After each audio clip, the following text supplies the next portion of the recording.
Next. Seneng dong lihat Gibran. Hah?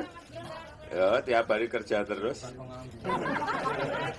Enggak, kalau saya pengangguran saya ngikut bapak saya terus. Saya kan kerja. Kemarin kan di apa itu? Di salah satu media itu saya dikatain apa? Anak haram toh karena nggak pernah ikut kampanye. Nggak, kalian ke Solo, kalian lihat aktivitas saya kayak apa. Orang sibuk, orang punya pekerjaan. Saya kenalkan satu persatu.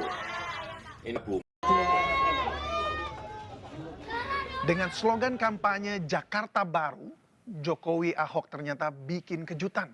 Mereka menang di Pilkada DKI mengandaskan Foke, yaitu petahana pada saat itu. Setelah jadi gubernur Jakarta, belusukan tetap jadi senjata. Masuk ke pasar, ke kampung kumuh, bahkan yang paling viral, gorong-gorong. Dan warga senang akhirnya ada pemimpin yang turun langsung. Paduan Jokowi dan Ahok sebenarnya saling melengkapi. Yang satu tenang, yang satu meledak-ledak. Tapi tantangan Jakarta berbeda dengan Solo. Mulai dari banjir, macet, sampai birokrasi yang ruwet seruwet-ruwetnya. Namun Jokowi punya satu kekuatan, dia tampil beda. Dia dianggap sebagai sosok yang menjadi simbol transisi Indonesia dari era elit ke era rakyat biasa.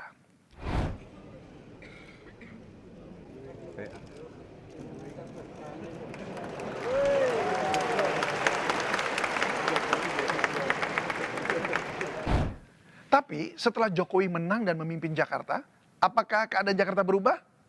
Tidak juga. Macet ya tetap macet. Banjir ya tetap banjir. Tapi waktu itu rakyat Jakarta tetap senang.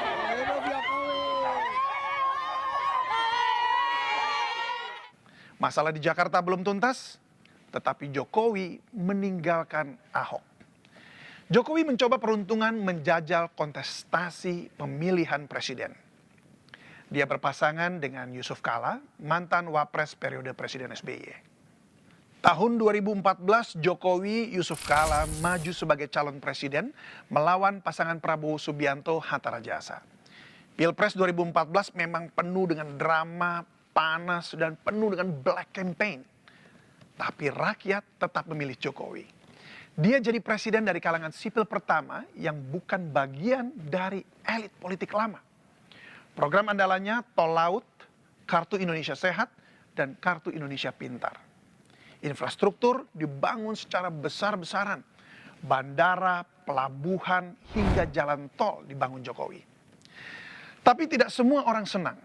Kritik datang dari kanan dan dari kiri. Dianggap terlalu fokus kepada infrastruktur dan juga dianggap kurang mengurus isu HAM. Seperti di Papua hingga Rempang. Dan ia dicurigai mulai dekat dengan oligarki. Pada Pilpres 2019, Jokowi kembali menang untuk kedua kalinya. Menggandeng Kiai Haji Maruf Amin, Jokowi mengalahkan pasangan Prabowo Subianto dan Sandiaga Uno. Tapi pasca pemilu, Prabowo yang jadi lawannya di Pilpres diajak masuk kabinet.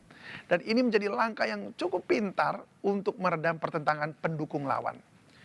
Demi persatuan, jadi alasan menggandeng lawan jadi partner.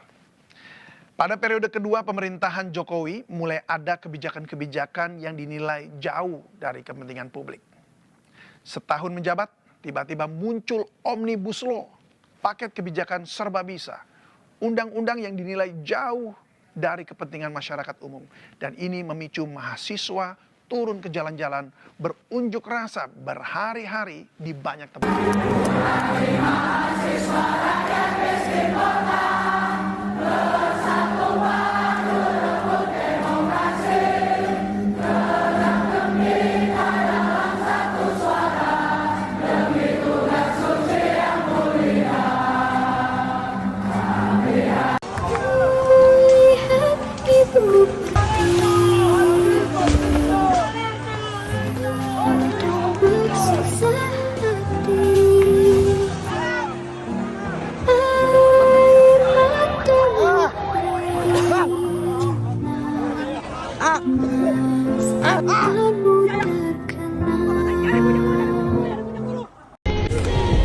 Terlambat dengan kuda kapten.